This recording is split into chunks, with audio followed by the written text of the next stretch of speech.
નમસ્કાર મિત્રો, આજના લેક્ચરની અંદર આપણે જે આગળનો મુદ્દો હતો એની થોડીક ચર્ચા કરીને એના પછીના મુદ્દા ઉપર આપણે જઈશું. લેક્ચર નંબર 3 માં આપણે તાત્ક્ષણિક અથવા તત્કાલીન વેગ ભણવા માટે એક ઉદાહરણ લીધું હતું અને આલેખ દ્વારા પણ તત્કાલીન વેગ કઈ રીતે સમજાય એની ચર્ચા કરી. આ બંને ઉદાહરણની અંદર અથવા બંને મુદ્દામાં તમને કદાચ પેલું ટેબલ એટલે કે કોઠાવાળું જે ઉદાહરણ છે વધારે સમજમાં આવી ગયું છે. જ્યારે પદાર્થ એક સ્થાનથી બીજા સ્થાને જતો હોય એટલે કે એના સ્થાનમાં જ્યારે ફેરફાર કરતો હોય ત્યારે આ પદાર્થ કેટલી ઝડપથી પોતાના સ્થાનમાં ફેરફાર કરે છે એ જાણવું જરૂરી હતું. તેના માટે આપણે સરેરાશ ઝડપ કે સરેરાશ વેગ સમજ્યા. પણ મિત્રો, આ સરેરાશ ઝડપ કે સરેરાશ વેગ એ પદાર્થના સમગ્ર ગતિપથ દરમિયાન ની ઝડપ, સરેરાશ ઝડપ કે વેગ દર્શાવે છે. પરંતુ પદાર્થના બે સ્થાનો વચ્ચેના જુદા જુદા ક્ષણે પદાર્થની ઝડપ કે વેગ કેટલી એ સરેરાશ ઝડપ દ્વારા જાણી શકાતું નથી. અને પરિણામે આપણે મિત્રો તત્કાલીન વેગ અથવા તાત્ક્ષણિક વેગ ને વ્યાખ્યાયિત કરી. મિત્રો, હજી એને વ્યાખ્યાયિત તો આપણે કરવાની બાકી છે, પણ ઉદાહરણમાં આપણે જાણી લીધું કે જો સમયગાળો, બે સ્થાન વચ્ચેનો સમયગાળો જો નાનો ને નાનો કરવામાં આવે ત્યારે એની સરેરાશ ઝડપનું મૂલ્ય અથવા સરેરાશ વેગનું મૂલ્ય અને તત્કાલીન વેગનું મૂલ્ય એકબીજાની નજીક આવતા જણાય છે. એટલે કે બંને કિંમતોમાં મોટો તફાવત રહેતો નથી. પરંતુ જેમ જેમ સમયગાળો નાનો ને નાનો કરતા જઈએ છીએ તેમ તેમ એનો સરેરાશ વેગ કે સરેરાશ ઝડપ એ એના તત્કાલીન વેગ કે તત્કાલીન ઝડપની નજીક આવતી. તો આપણે આ બંને વચ્ચેનો સમયગાળો ખૂબ જ નાનો કરવામાં આવે. મિત્રો, ખૂબ જ નાનો કરવો એટલે કેટલો કરવો? ખૂબ જ નાનો કરવો એટલે શૂન્યવત. શૂન્યવત એટલે શૂન્ય નહીં, પણ શૂન્યની નજીક લઈ જવામાં આવે તો આ સરેરાશ સમયગાળો, આ સરેરાશ ઝડપ કે સરેરાશ વેગ એ તત્કાલીન વેગ જેટલી લગભગ બને છે. મિત્રો, સૂક્ષ્મ સમયગાળો ખૂબ જ સૂક્ષ્મ કરવો એને ગણિતની ભાષામાં લક્ષ્ય દ્વારા આપણે એને નિરૂપણ કરી શકીએ છીએ. સમયગાળો એટલે ડેલ્ટા ટી. આ ડેલ્ટા ટી ને સૂક્ષ્મ કરવો એટલે 0 ની નજીક લઈ જાઓ. Delta T tends to 0. આ એનું લક્ષ્ય છે. લક્ષ્ય એટલે કે લિમિટ છે. મતલબ કે limit of delta T tends to 0 કરવામાં આવે તો જે સરેરાશ ઝડપ છે, સરેરાશ ઝડપ એટલે કે delta x upon delta t એ તત્કાલીન વેગ બને છે. તત્કાલીન વેગ જેને સંકેતમાં આપણે v કહીએ છીએ બને છે. મિત્રો, એને આપણે dx ભાગ્યા dt. મિત્રો, આ dx ભાગ્યા dt ને અંતર કે સ્થાનાંતર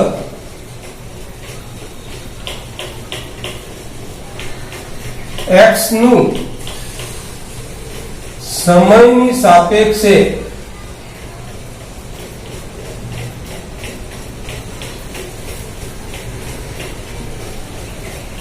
વિકલન કહે છે. મિત્રો એનો સંકેત બીજી રીતે આપણે x ના ઉપર ટપકું કરીને પણ મેળવીએ છીએ. તો તત્કાલીન વેગ v બરાબર limit of delta t tends to 0 delta x ભાગ્યા ડેલ્ટા t બરાબર dx બાય dt.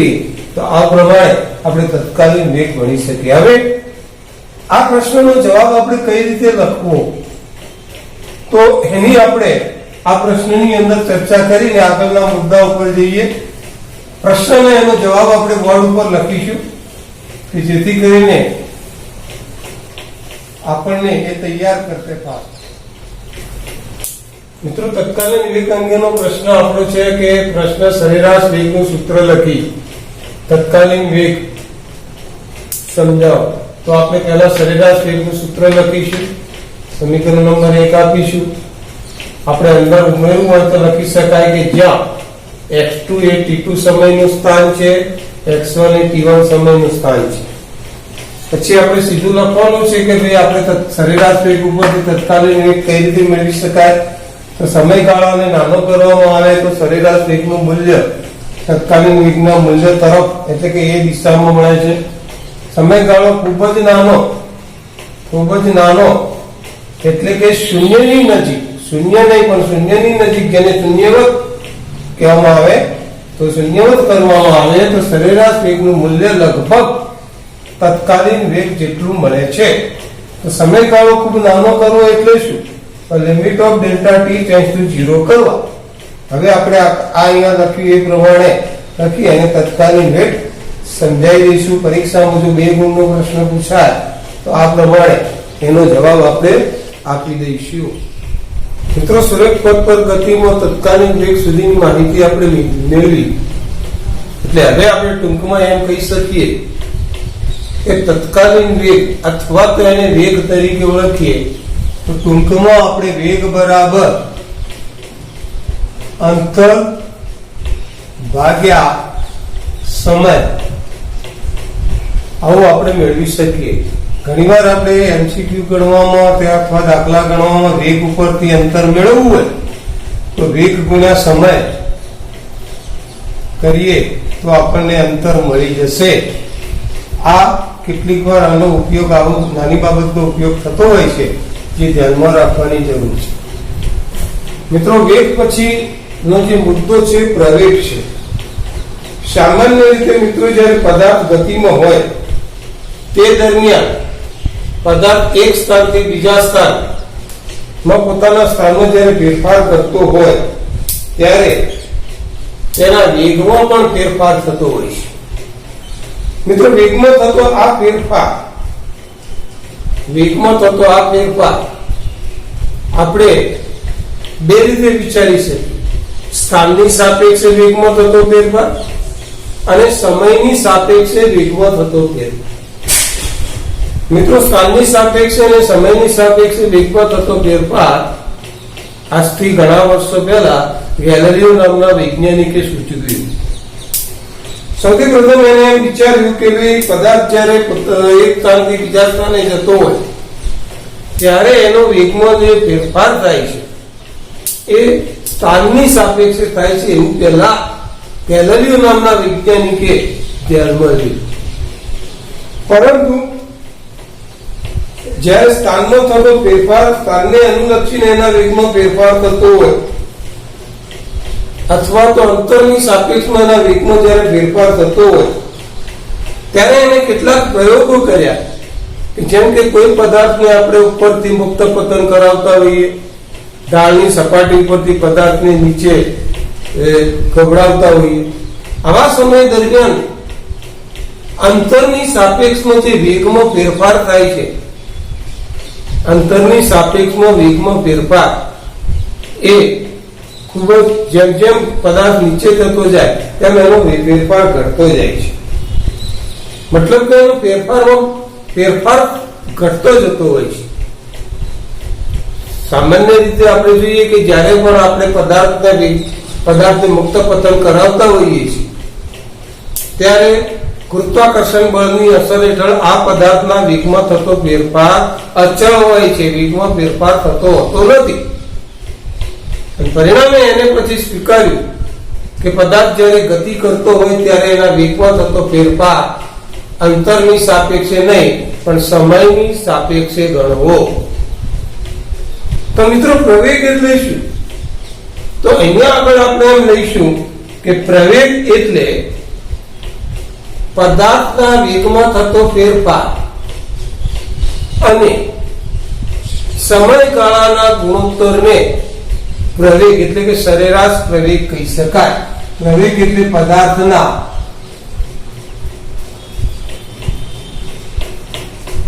વેગમાં થતો ફેરફાર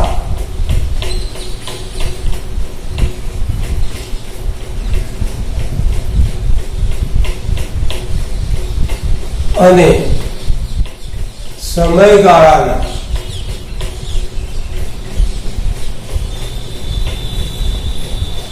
ગુણોત્તરને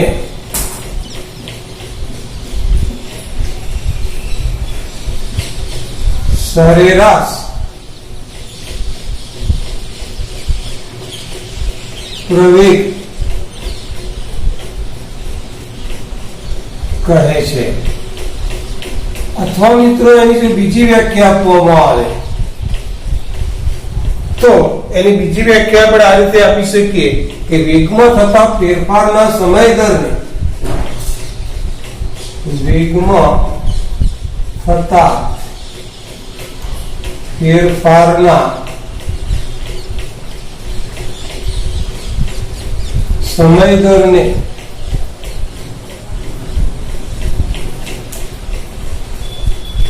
પ્રવેગ સરેરાશ પ્રવેગ કહે છે.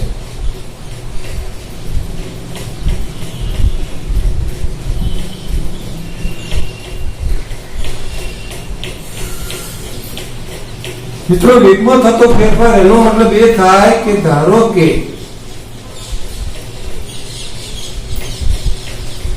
t1 સમયે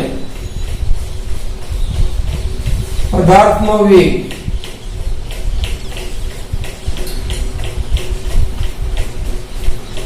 v1 અને t2 સમયે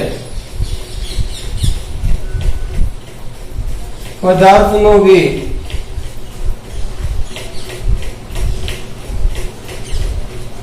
v2 છે. એનો અર્થ એ થયો કે આ પ્રારંભિક વેગ છે અને આ અંતિમ વેગ છે. માટે જો આપણે સરેરાશ પ્રવેગ વ્યાખ્યાયિત કરીએ તો સરેરાશ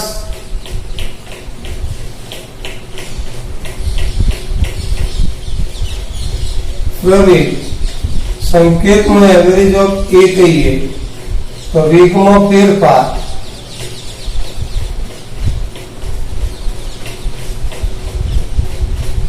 ભાગ્યા સમયગાળો. વેગમાં ફેરફાર એટલે અંતિમ વેગ માઇનસ પ્રારંભિક વેગ, સમયગાળો એટલે t2 માઇનસ t1 અને એને અનુલક્ષીને સરેરાશ પ્રવેગ એટલે મિત્રો v2 માઇનસ v1 વેગમાં ફેરફાર ડેલ્ટા v કહીએ, t2 માઇનસ t1 સમયમાં ફેરફાર ડેલ્ટા t કહીએ. તો આ સૂત્ર delta v upon delta t સરેરાશ પ્રવેગનું સૂત્ર આપણે આ રીતે આપી શકીએ.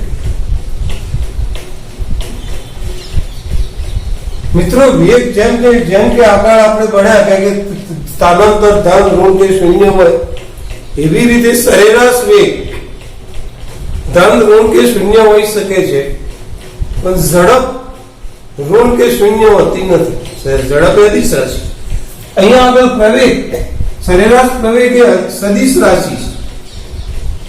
સરેરાશ પ્રવેગ સદિશ રાશિ છે.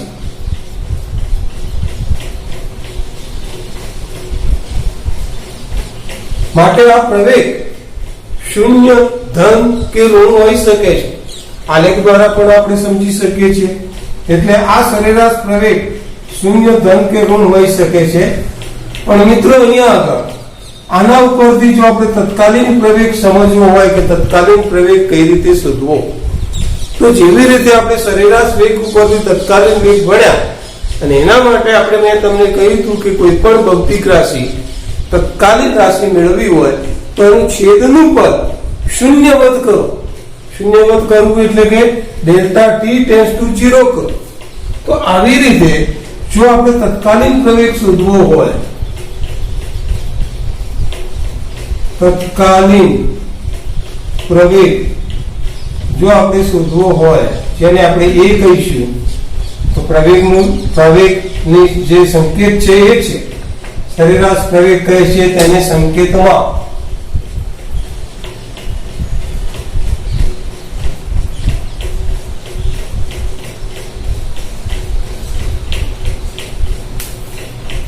વડે દર્શાવાય.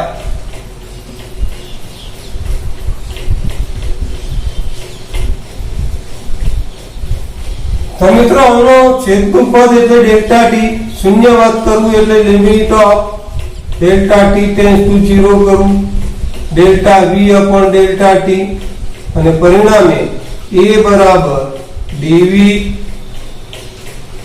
By dt.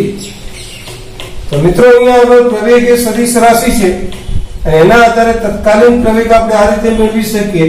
આ તત્કાલીન પ્રવેગ જે છે તેનો એકમ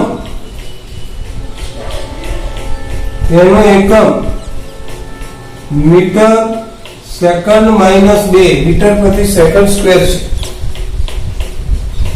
અહીંયા આગળ મિત્રો પ્રવેગ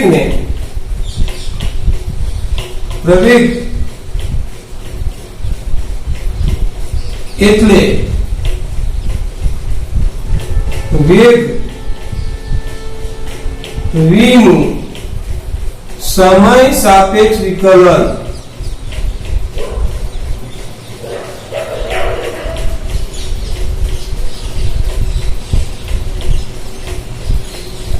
વેગ v નું સમય સાપેક્ષ વિકલન.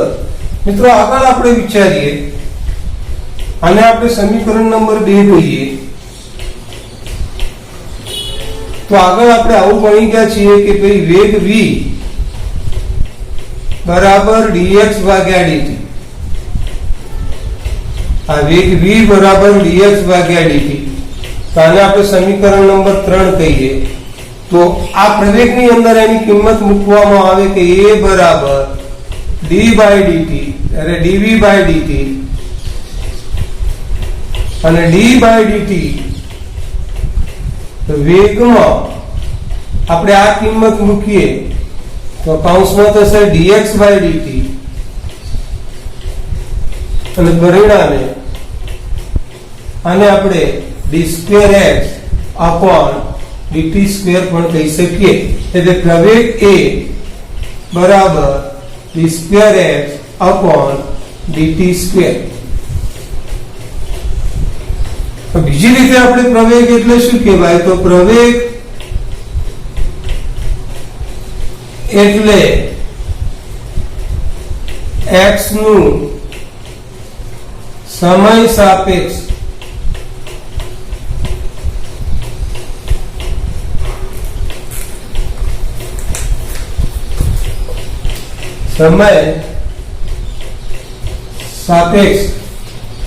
બે વાર વિકલન.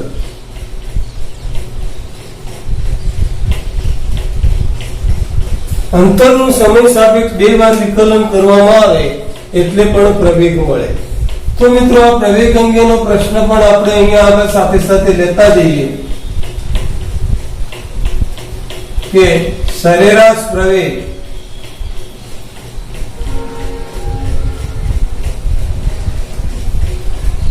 સમજાવી તત્કાલીન પ્રવેગ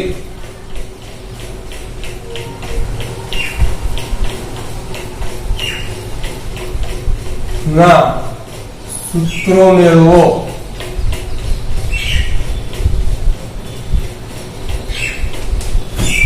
મિત્રો હવે આ જે વાત થઈ એમાં સરેરાશ પ્રવેગ સમજાવી તત્કાલીન પ્રવેગના સૂત્રો મેળવો. તો સૌથી પ્રથમ આપણે આ સરેરાશ પ્રવેગ સમજાવીએ છીએ. સરેરાશ પ્રવેગ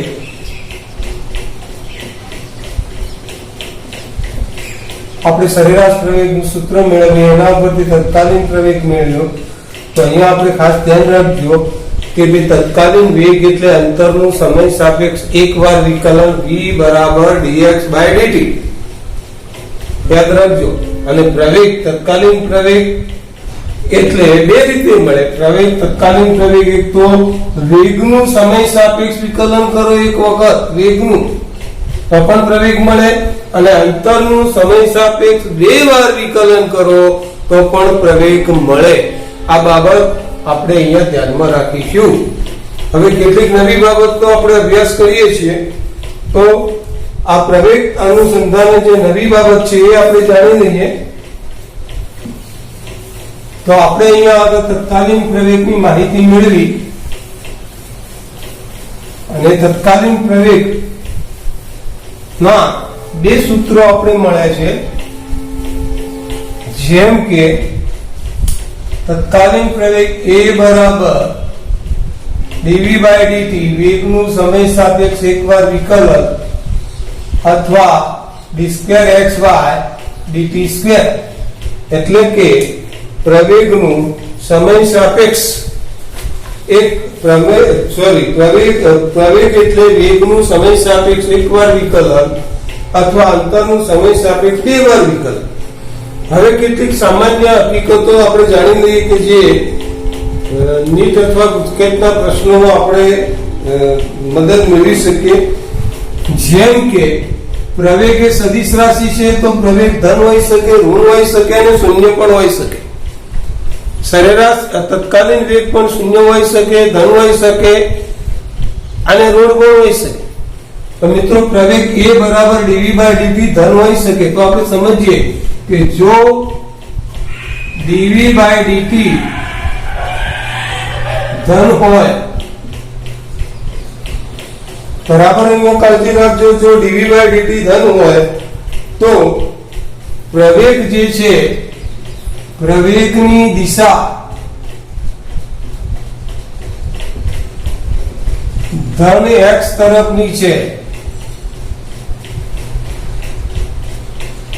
dv બાય dt ધન છે મતલબ કે એનો પ્રવેગ ધન છે એટલે એ ધન x તરફની હોય.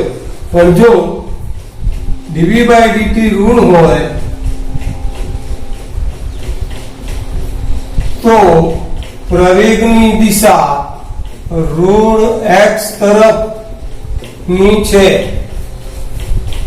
ત્રીજી બાબત આપણે સમજીશું કે જો વેગ અને પ્રવેગ બંને ધન હોય, આપણે સંકેત દ્વારા લખીએ, ધારો કે આ વેગ ધન હોય, પ્રવેગ ધન હોય, તો આ પ્રમાણે જો વેગ અને પ્રવેગ બંને ધન હોય તો કણની ઝડપ માં વધારો થાય.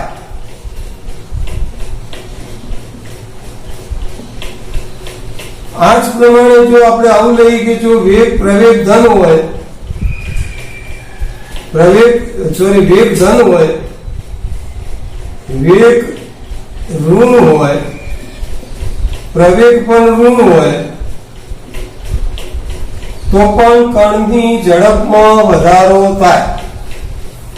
એટલે કે બીજી રીતે કહીએ તો વેગ અને પ્રવેગ બંને એક જ દિશામાં હોય, ધન x દિશા તરફ હોય કે ઋણ x દિશા તરફ હોય તો હંમેશા એની ઝડપમાં વધારો થાય.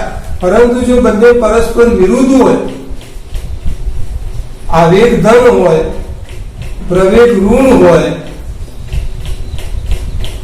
તો કણની ઝડપમાં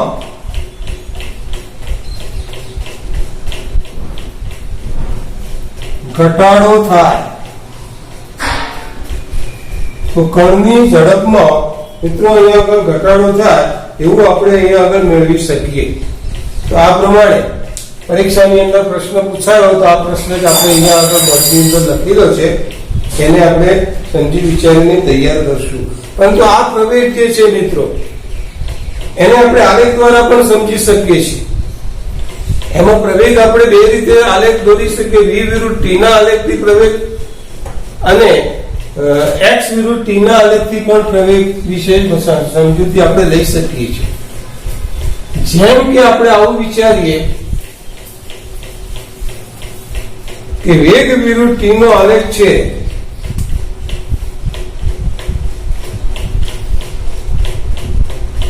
y અક્ષ ઉપર આપણે વેગ લઈએ મીટર પ્રતિ સેકન્ડમાં અને x અક્ષ ઉપર સમય લઈએ. સમજી લો કે અહીંયા આગળ 1 2 3 4 5, અહીંયા આગળ 5 10 15 અને 20. સમજી લો કે પ્રારંભની અંદર t બરાબર 0 સમયનો વેગ 15 મીટર પ્રતિ સેકન્ડ છે.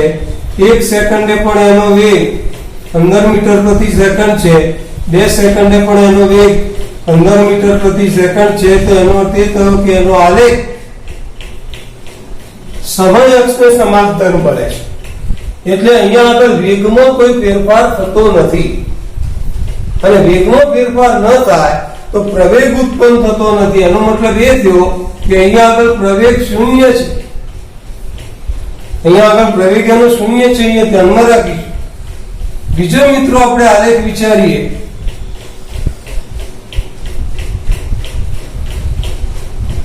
વેગ વિરુદ્ધ સમયનો, અને એની અંદર આપણે ધારો કે 1 2 3 4 5 6 સેકન્ડ, એ જ રીતે અહીંયા 5 10 15 20 25 આવી રીતે આપણે એના વેગના મૂલ્યો લઈએ મીટર પ્રતિ સેકન્ડમાં. હવે આપણે સમજી લઈએ કે 0 સેકન્ડે એનો વેગ 0 હોય, પણ 1 સેકન્ડે એનો વેગ 5 મીટર પ્રતિ સેકન્ડ થાય. 2 સેકન્ડે એનો વેગ 10 મીટર પ્રતિ સેકન્ડ થાય. 3 સેકન્ડે એનો વેગ 15 મીટર પ્રતિ સેકન્ડ થાય.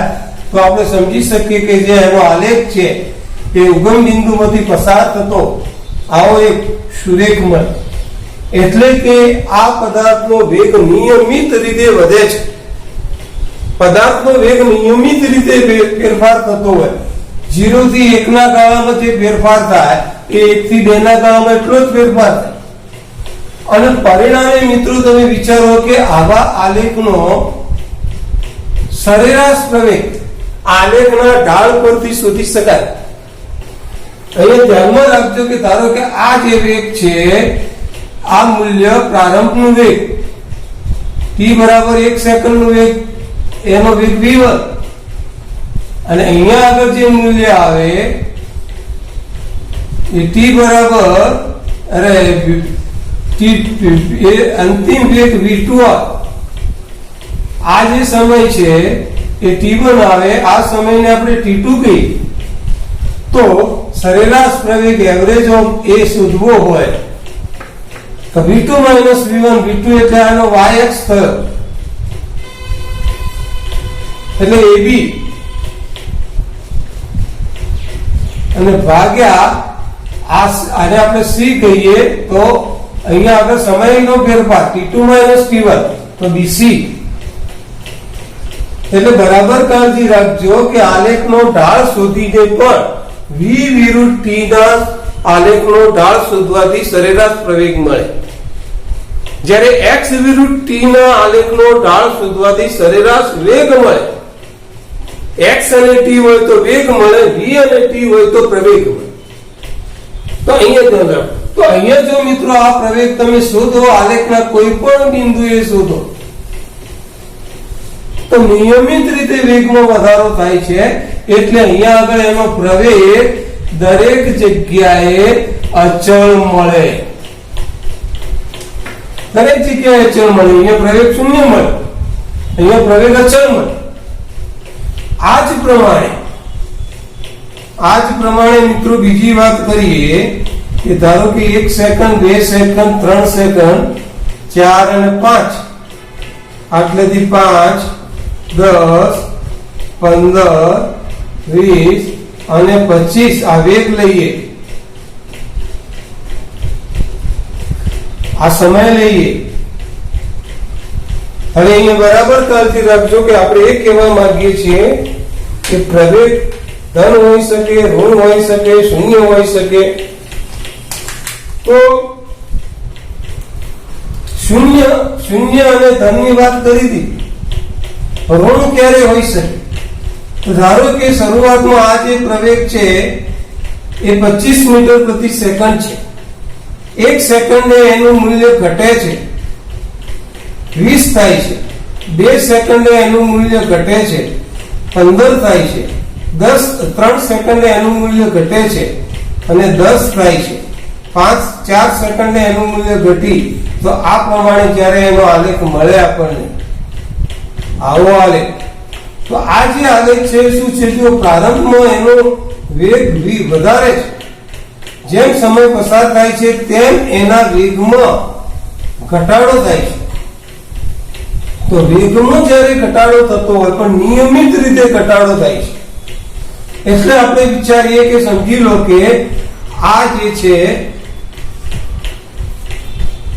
આ એક સમયગાળો લઈ અને બીજો એક આ સમયગાળો લઈ. તો આ t1 બરાબર 2 સેકન્ડ, આગળ આ v1 બરાબર 15 થાય છે. આ t2 બરાબર 3 સેકન્ડ, આગળ v2 બરાબર 5 થાય છે. આવા સમયે જ્યારે સરેરાશ પ્રવેગ શોધવામાં આવે delta v upon delta t, તો v2 માઇનસ v1 છેદમાં t2 માઇનસ t1 એટલે કે 5 માઇનસ 10 ભાગ્યા આ તો 3 માઇનસ 2 જ આવશે. તો મિત્રો આ માઇનસ 5 મીટર પ્રતિ સેકન્ડ મળે છે, સેકન્ડ સ્ક્વેર મળે છે. એનો અર્થ એ થયો કે જેમ જેમ સમય જતો જાય તેમ એના વેગનો ફેરફાર ઘટતો જાય. જો એના વેગનો ફેરફાર ઘટતો જાય તો એનો જે પ્રવેગ છે એ આપણને ઋણ મળે છે, એવું આપણે વિચારી શકીએ. મિત્રો v વિરુદ્ધ t ના આલેખની માહિતી થઈ, પણ પ્રવેગને આપણે x વિરુદ્ધ t ના આલેખથી પણ મેળવી શકીએ છીએ. તો અહીંયા આગળ આપણે ધ્યાનમાં રાખીએ x વિરુદ્ધ t નો આલેખ ઉપરથી પ્રવેગ કેવી રીતે આપણે ઓળખી શકીએ? ભાઈ એમાં પ્રવેગ ધન ક્યારે હોઈ શકે, ઋણ ક્યારે હોઈ શકે? તો મિત્રો સૌથી પ્રથમ તો આપણે પ્રવેગ a બરાબર dv by dt is equal to d square x upon dt square. હવે d square x upon dt square માં જ્યારે તમે અંતર વિરુદ્ધ સમયનો આલેખ દોરતા હો અને જો એ આલેખ જે છે એ ઉપર તરફ અંતરગોળ હોય, ઉપર તરફ અંતરગોળ હોય, આવી રીતે ઉપર તરફ જો અંતરગોળ હોય તો એટલે કે જેમ જેમ સમય થતો જાય છે તેમ તેમ ઉપર તરફ અંતરગોળ હોય તો અહીંયા આગળ પ્રવેગ એનો ધન મળે. આ જ પ્રમાણે x વિરુદ્ધ t નો આલેખ નીચે તરફ અંતરગોળ હોય તો આવા સમયે પ્રવેગ એનો ઋણ મળે. અને જો x વિરુદ્ધ t નો આલેખ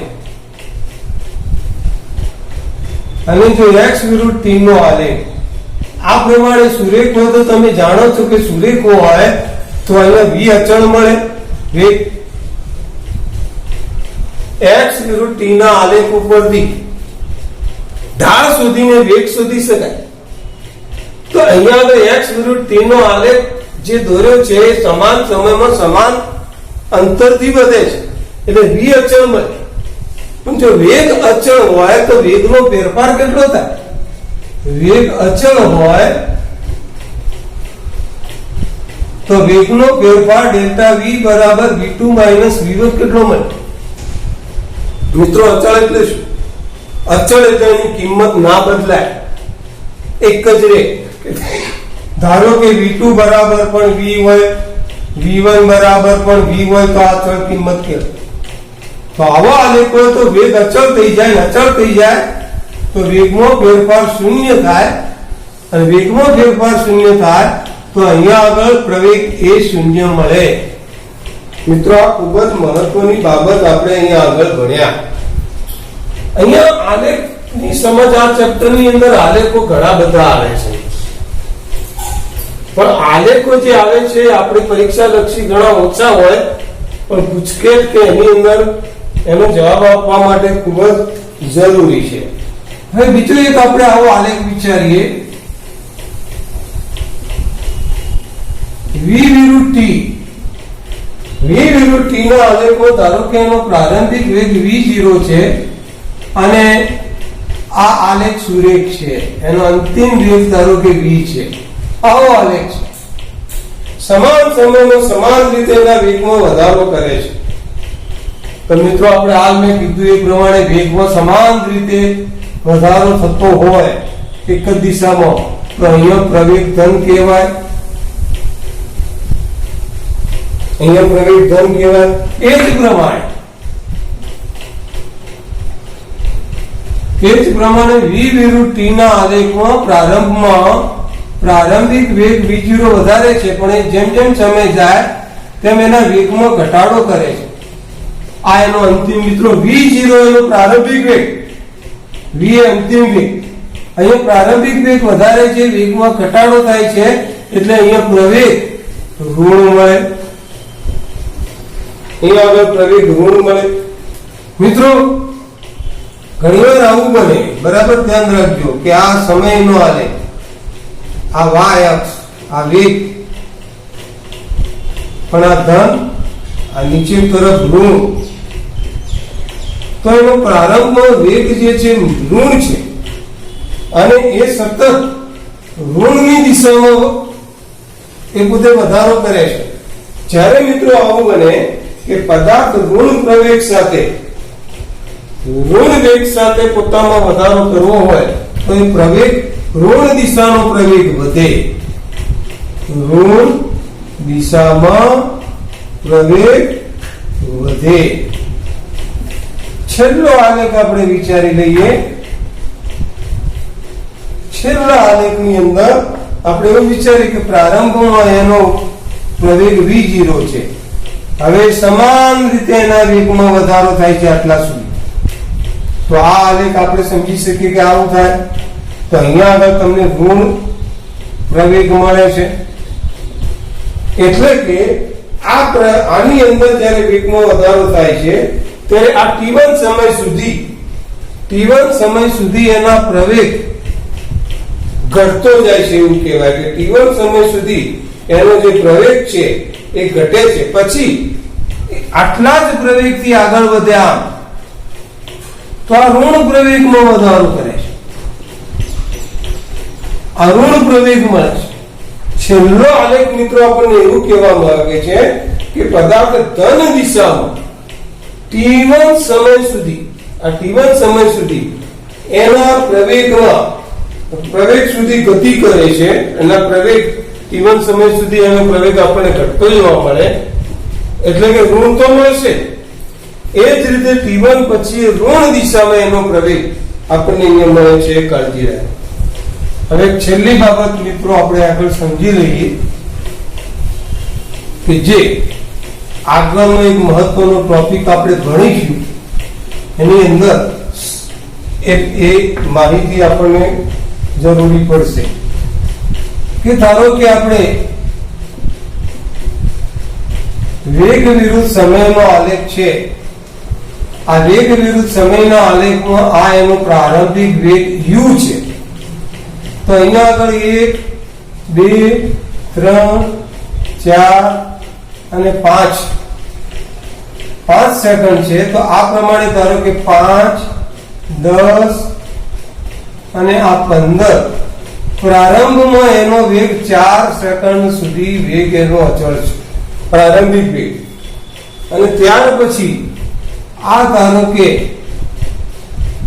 કેપિટલ T તર સુધી એનો વેગ ઘટે છે. તો મિત્રો બીજું એમ થાય કે જો તમે આ એની લંબાઈ ગણો, લંબાઈને વેગ ગણો, અને આ એની પહોળાઈ લંબાઈને એને આપણે આ લંબાઈને t ગણો, અને આ એની જે ઊંચાઈ છે એને વેગ ગણો, તો આ a b c અને d નું ચોરસ a b c d નું ક્ષેત્રફળ તમે ગણો તો લંબાઈ ગુણ્યા પહોળાઈ. મિત્રો લંબાઈ એટલે સમય t અને પહોળાઈ એટલે વેગ u. એનો અર્થ એ થયો કે વેગ ગુણ્યા સમય કરવામાં આવે તો આગળ મેં તમને ભણાવ્યું કે એ એનું સ્થાનાંતર દર્શાવે છે.